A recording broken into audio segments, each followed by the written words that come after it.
Hey, Kelsey. I heard you bought a new house. Apparently it's detached, too. Get you, Missy. Hi, Sally. It's been a while. That's right. It is detached, but it's nothing too fancy, really. It's not like it's new or anything. I heard it's huge, though. I'm so pleased for you. Sounds to me like you're all set to live the good life. I'm actually a little jealous. Not at all. It was old and run down, so we got it way cheaper than the market price. It might look okay from the outside, but believe me, we had our work cut out with the renovations and repairs. I wouldn't go as far as calling it huge, though it is a lot more spacious than the old one. You know how much bigger they build them in the countryside? But you renovated it, right? I bet it looks like a palace now. Renovating your own house seems to be all the rage lately. Just the other week, I heard about my friend's friend reforming his whole house. I've seen TV shows about it too. Just yesterday afternoon, I was watching one called Peeps Designs. Everyone's doing it. Well, I guess you're not wrong. You do hear about it a lot now. Anyway, enough beating around the bush. Are you gonna tell me or what? When's the big day? When are you moving in? When? Next month. That's really soon. I wish you'd have told me earlier. I am your mother-in-law, you know.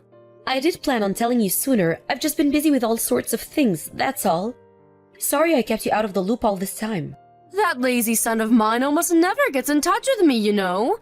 I get the feeling that if I didn't text and call him, we'd never speak. I sometimes wonder if he still holds what happened between us. in the past against me. Do you by any chance mean that time you and his dad stole the money from his scholarship when he was in college? Oh, you know about that? Come on, dear. Stole is a bit drastic. Yeah, I know. I don't think it's drastic at all. I heard all about how you gambled away his entire scholarship fund on the slots at the casino. Oopsies. Weren't we just the naughtiest? Not just the casino either. My husband used his fair share on horse racing. He had to work 2 jobs while studying for a master's in biochemistry because of what you guys did. He told me it was the hardest period of his life. He literally had no free time and was getting by on cup noodles, 3 hours of sleep a night, and ungodly amounts of coffee. As if that wasn't bad enough on its own, he said your dad took most of his wages too. We were going through a really difficult patch back then. Without Anthony's help, we would have never been able to keep up with the absurd repayments on our debts. Can you believe it's even legal for them to make us pay that much? I know it can't have been very easy for my son, but, well, whatever. It's ancient history now. What is family for if not helping each other out in a pinch? Oh, I don't know. Maybe not getting them into pinches in the first place? Besides, Anthony ended up being the one responsible for the repayments on the scholarship money you stole. Not only that, but he had to bear all the burden by himself, and was threatened with expulsion from college if he didn't keep with them up. Is all of this true? Yup, sure is. What of it? Are you surprised? It was his scholarship. Obviously, he was going to be the one who paid it back. And of course, there would be consequences if he... Besides, it's not like we spent all of it. He had plenty left to use as he saw fit. It's an undeniable fact that some of it got spent on college stuff and living costs, you know. Books, stationery, food, and of the like. Of course he should pay it back. He signed the document, so he has a duty. I just can't shake the feeling that his share of the burden was disproportionate with how much he actually got to spend on the stuff the scholarship was intended for in the first place. What exactly is the problem here? It all worked out in the end. He's working for a major global company now, right? Not only that, but you're rich enough to be able to afford a huge detachable house in the countryside, so things can't be all that bad. A few measly repayments on his scholarship are hardly gonna break the bank. This is hardly as dramatic as you're making it out to be. Most importantly, he agreed to do it. It's not like we did anything behind his back. I see. Anyway, forget that. This is old news, and we have much more important matters to discuss. Which reminds me, there was something I wanted to talk to you about. Something important? Yes, very, very important. Me and my husband have decided to move in with you both in your new house. Which means we'll be seeing you next month, Kelsey, my dear. Excuse me? Is my phone broken? Am I reading this right? You're moving in with us? You certainly are. You didn't think you were gonna be able to buy a big luxurious house like that and not share it with your beloved in-laws, did you? Let's be real here. That place is far too big for just... You'd be bored and lonely without us. It just so happens that me and my husband have been wanting to live in a big old house in the country for years now. It even has a yard, doesn't it? I'm so excited. I have all sorts of ornaments to decorate the lawn with. We couldn't believe it when we heard the news. The timing was so good anyone would think it was fate. Whoa. Just slow down a second, Sally. You can't just invite yourself to live with me and Anthony all of a sudden. Have you even mentioned it to him yet? Because this is the first time I've heard of it. Don't worry about him. He's always been a mommy's boy. He'll be over the moon when he finds out he's going to be able to see me every single day. He always was such a good, obedient child, and he's no different now. But still, it's not fair of you to spring this on us like this. That house was supposed to be for me and him to live in. We do have circumstances of our own, you know. What makes you think we're in any position to accommodate you? Circumstances? What kind of circumstances? Anthony's suffering with an illness. We found out a couple of days ago. He has cancer. What? Cancer? To get hit with a bombshell like that right before moving into our new place. We haven't come to terms with it yet, and our heads are a mess. He hasn't started chemotherapy yet, but the doctors say things could get rough. We have a lot of preparing to do for the fight ahead. That's why we're simply not in any position to consider having you move in with us right now. On the contrary, all the more reason for us to move in with you. Let me help you nurse him back to health. This just settles it. We absolutely have to come now. It's times like this that family needs to pull together to be there for one another.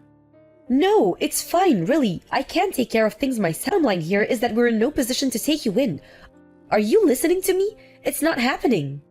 I'm listening to you, but have you heard yourself? What you're saying is ridiculous. Why would you put all that pressure on yourself when there's someone offering to help you? Who are you, super nurse? What if you get sick too? What good is a convalescent bedridden mess to my poor son? Even if I just stick to housework, the burden on you would be a damn sight easier to deal with. Picture it, it's the ideal situation. I deal with everything around the house while you focus solely on nursing my boy back to health. Sure, it would be nice to be able to give him my undivided attention. Right? I'm glad you're coming around to my way of thinking, sweetie. I always knew you had a good head on your shoulders. Leave it to me. Let's all live together as one big happy family. Sally? What on earth is going on here? The house looks like a bomb site. I go out for one day and I come back to find the place looking like a hoarder's den? Welcome home, sweetie. If you're back, why don't you be a dear and get to work on the housework right away? The kitchen's dirty. How about you do something yourself for a change? Not only that, but you need to stop forcing Anthony to drive you places. He's going through the worst phase of the side effects right now. He's barely fit to walk around on his own, let alone drive the damn car. But it was raining. What else was I supposed to do? You're a clever girl. I'm sure you understand I had no choice. It's impossible to get anywhere living in the middle of nowhere without the car. Why did you have to buy a house this far from civilization in the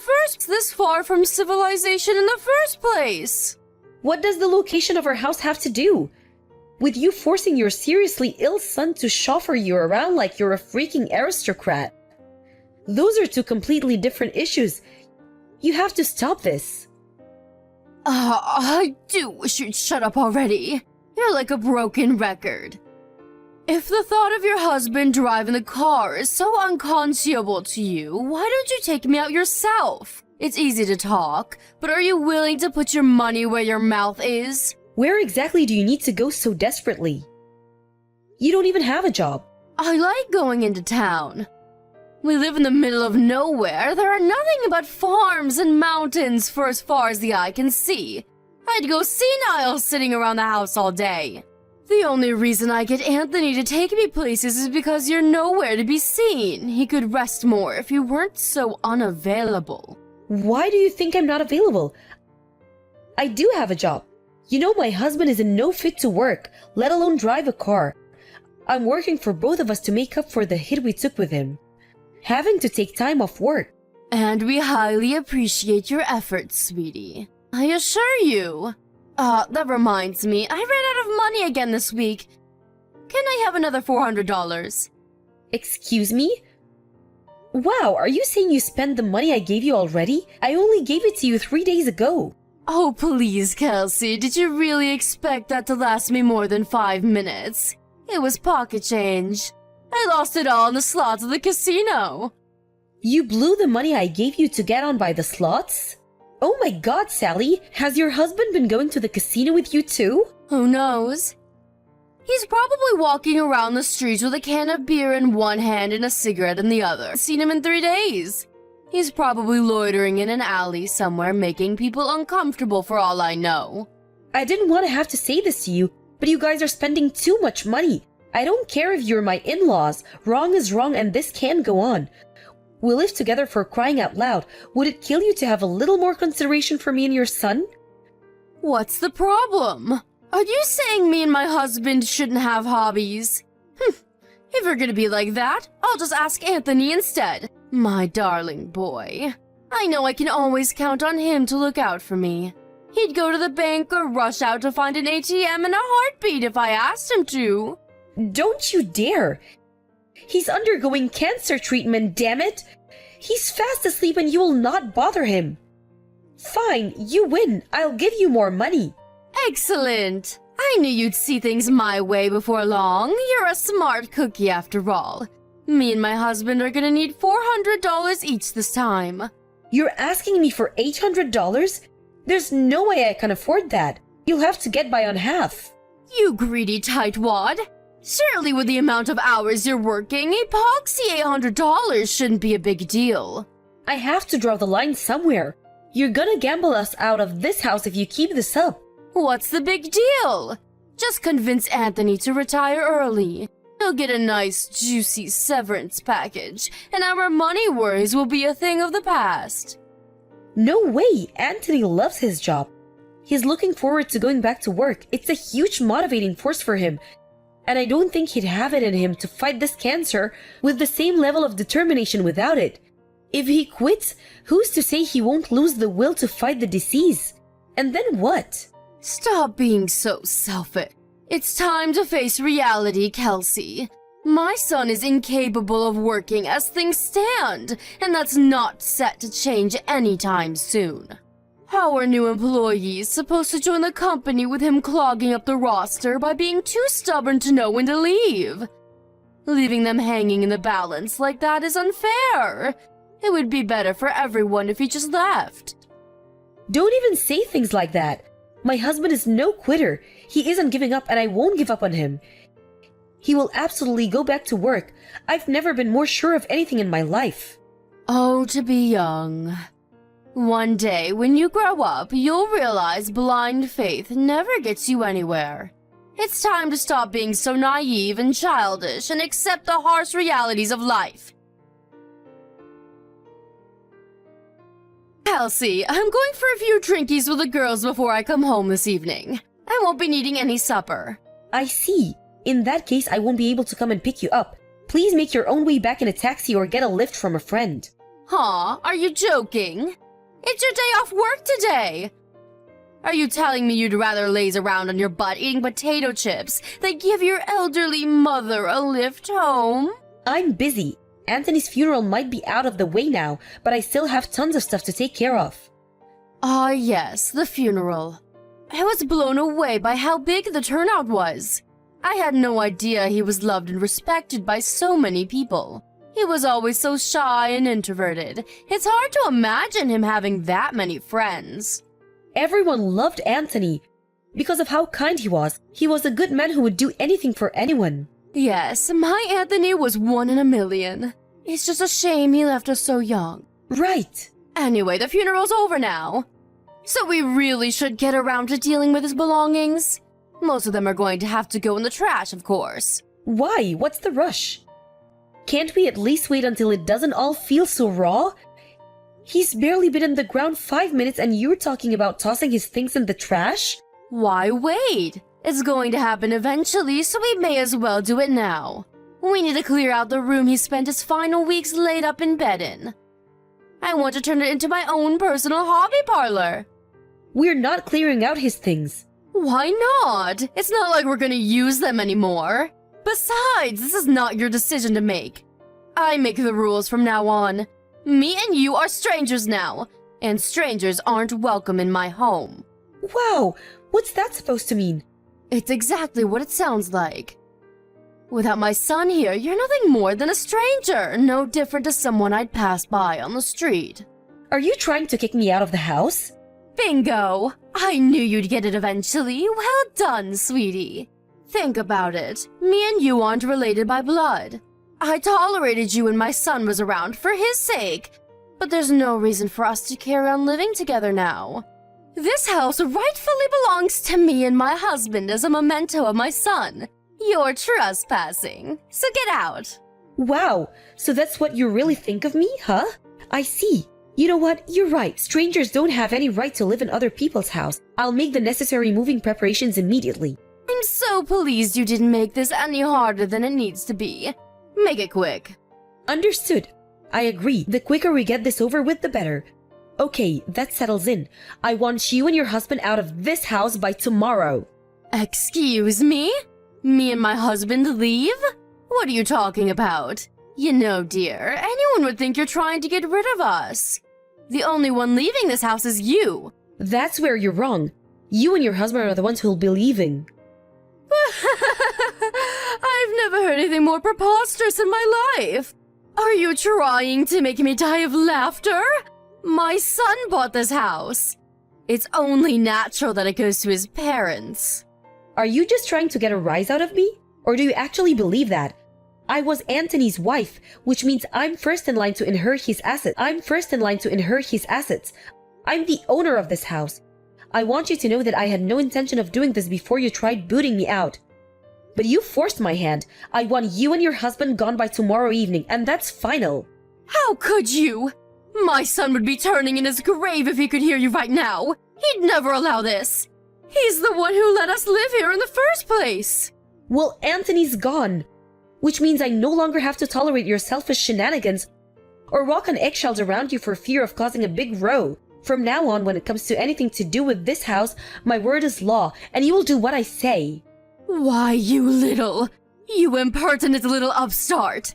You think you have the right to tell me what to do? I'm your mother-in-law. Show some respect. If you get cocky with me, it'll be the last thing you do. I promise you that. It'll be the last thing you do. I promise you that, little girl. You might not have realized this before because of how much I was holding back for Anthony's sake, but me and him are completely different. I have no intention of blindly obeying the irrational commands of a selfish, domineering control freak with delusions of grandeur. You have no authority over me, Sally.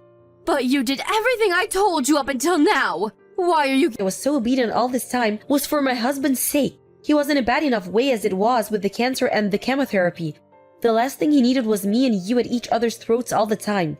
He was bedridden for crying out loud. Think about that. How would you feel if you were gravely ill and surrounded by an atmosphere of conflict and hatred 24/7? I wasn't obeying you. I was merely tolerating you. Does that mean it's okay to disrespect his wishes now just because he's gone? I'm not disrespecting anything. The last thing Anthony would want is for me to be unhappy. And that's one thing that's guaranteed as long as you're around. Get out of this house as soon as possible. I'm prepared to take legal measures if you refuse. Legal measures? Don't be so dramatic, dear.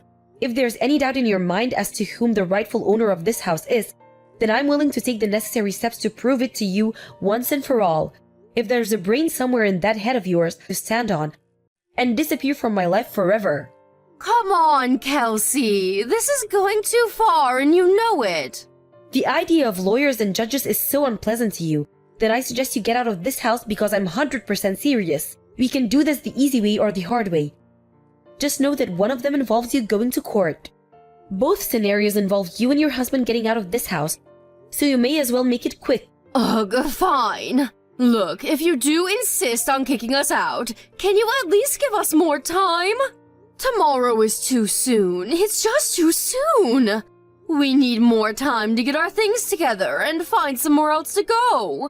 Surely you're not evil enough to force your elderly in-laws to live on the streets. Try me. Who knows? Maybe I really am that evil. Look, Kelsey, I understand you're stressed, and based on what you said, I get the feeling that over a year's worth of stress, upset, and dissatisfaction are coming to the surface in one big violent eruption right now. I get it, I do. But if we have to leave, we need to make some preparations first. Please, can we have a little more time? This is probably just a ploy. You think if you can drag out your stay a little longer, I'll calm down and change my mind, don't you? I'm beyond sick and tired of your lies. I was opposed to you moving in with us in the first place, but you sweet-talked me by promising to help with housework and looking after Anthony. That help never materialized, did it? To the contrary, you used the two of us as your personal slaves, butlers, and chauffeurs, paying no mind whatsoever to the fact that your own son was terminally ill. To think you actually forced your son, who was barely capable of walking, to drive you to your friend's house so you could eat cakes and drink coffee with your friends three times in the same week? First things first, the only reason I couldn't help with looking after Anthony in the housework was because I've had a bad back lately. I wanted to help you more than anything. Truly I did, but I was in so much pain. You were well enough to gamble on the slots at the casino all day. You should have been more than capable of lending us a helping hand every now and then. But no, it was nothing but excuses, and more excuses. You were the lady of the manor and we were your servants. I'm so fed up with you. Even this conversation is too much. Every message you send drains a little more of my energy. I want you out of my life. Can't you see how dramatic you're being? Can we at least have more time? Please, let's just put the brakes on all of this for a little while longer. I'm begging you. There will be no deferments. I've been deferring the whole time we'll live together. I'm done putting up with your crap. What the devil is going on? Why is all of our stuff piled up outside in the yard? I told you yesterday, you were to be gone by tonight. Read through the chat logs if you're struggling. I also made it clear there would be no deferments. Are you serious? You actually intend to kick us out onto the streets? How many times do I have to tell you? I'm not as soft as Anthony was. Besides, you said it yourself. We're strangers, right? Even so, that doesn't justify taking such extreme measures. You've crossed the line. My son would be so disappointed with you. Nope, actually. I don't think you could be more wrong. In fact, this is actually what Anthony wanted. Everything that's happening right now is happening with his approval. How the hell is that even possible? My son is dead. He told me before he passed, of course. He apologized for the inhuman amounts of stress I had to endure as a result letting you two move in with us. He broke down and apologized profusely in floods of tears. Then he told me that he wanted me to cut all ties with you once he was gone. Wait, what? There's no way my darling boy would ever say such a thing about his own mother. To the contrary, he made it very clear. There's no doubt about it. He was racked with guilt and regret over letting you live with us and wanted to make up for it at all costs, which he still could. He even put it into writing. He must have known you wouldn't believe me and would try pulling every trick in the book to escape your fate. No way. How could he do this? That boy used to do whatever I told him to. Tell me, Sally, why do you think he did whatever you told you? Why do you think he went along with your absurd demands? Why do you think he tolerated your god-awful behavior for so long? Don't you think it's a little odd? He didn't think the things I asked him to do were absurd. He was just a good boy with nothing but love and respect for his mother, plain and simple. Interesting. How do you explain him calling you a toxic parent then? He was fully aware you were exploiting him. Plus, causing me stress and suffering was the last thing he wanted to do, which is why he did consider saying no and refusing to let you live with us. Huh? But he gave in and accepted it by the end. Why do you think that might be? I didn't understand it all the time. If my parents were as toxic as you, I'd have to cut them out of my life a long time ago. Sure, you might struggle to get by now. You're officially homeless. But that's not my problem. Why, you ask? Why? Because my son was kind and caring. You and him couldn't have been any more different, you evil witch. Bingo! No matter what selfish, manipulative scumbags you were his parents and he loved you. But one thing's for sure, he was the only person on this planet who was capable of that. Your single protector and ally is now gone. Are you going somewhere with this? What exactly is your point? You're pretty dense, huh? My point is, there's not a single person left in the world who loves you and your waste of space husband. Let's face it, you don't even love each other, do you? You're nothing more than a pair of pathetic vermin huddling together out of fear of being alone. What did you just... Vermin? How dare you? Don't get me wrong, I'm not saying you were always vermin. Huh? My husband told me everything. His childhood memories of you. He told me about how way back then, when your husband fell ill, you dropped everything to care for him around the clock. He told me about how you'd make up lunchboxes and take him for picnics, to the zoo or for scenic walks by the river. You took him anywhere and everywhere, and you stopped at nothing to make him happy, in spite of the illness. My son told you all that? But eventually you changed. You were around your rat of a husband for too long, and eventually you became vermin too. The only reason Anthony agreed to let you move in with us was because he remembered the good times. And he believed that somewhere, hidden away deep inside you, was the mom he used to know and love. He thought maybe you'd turn over a new leaf. I think he genuinely believed you when you said you were moving in to help out with the housework. And with looking after him, he accepted you with a heart full of hope. Hope? But that hope was smashed into tiny little pieces. You betrayed your son. I betrayed him? What are you even saying? Surely you don't believe that. There's an old candy tin in one of the boxes of your stuff out in the yard. Why didn't you take a look inside? What is it? It belonged to Anthony, but I have no need for it, so it's all yours. I said, what is it?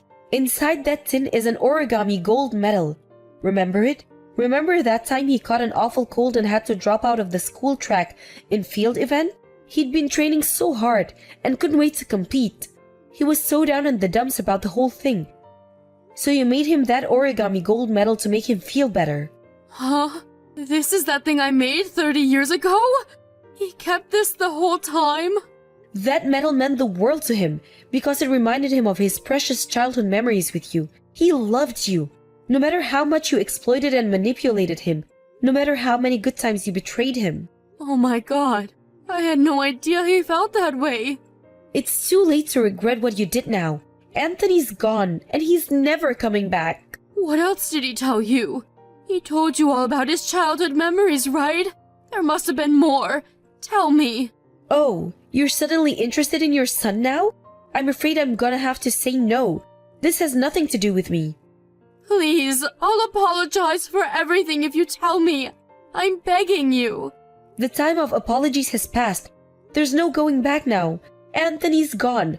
I hope you regret this. I hope the pain is unbearable, and I hope it tears away at your heart until the day you die. Now let me remind you one last time. This house is mine. Because I was the only one who gave your son the love he deserved. Not long after that, my father-in-law started causing a commotion outside the house, demanding I stop this nonsense at once and let them back in, but his wife soon shut him up. I can only think that what I said to her actually penetrated that big frosty wall around her heart. My mother-in-law, clutching that dirty old candy tin into her chest as if it was more important than life itself, took her husband and disappeared. I haven't heard from either of them ever since, and I heard through the grapevine that they ended up divorcing. It's been 2 years since I lost my husband now. I ran into his mom one time when I was laying some fresh flowers at his grave.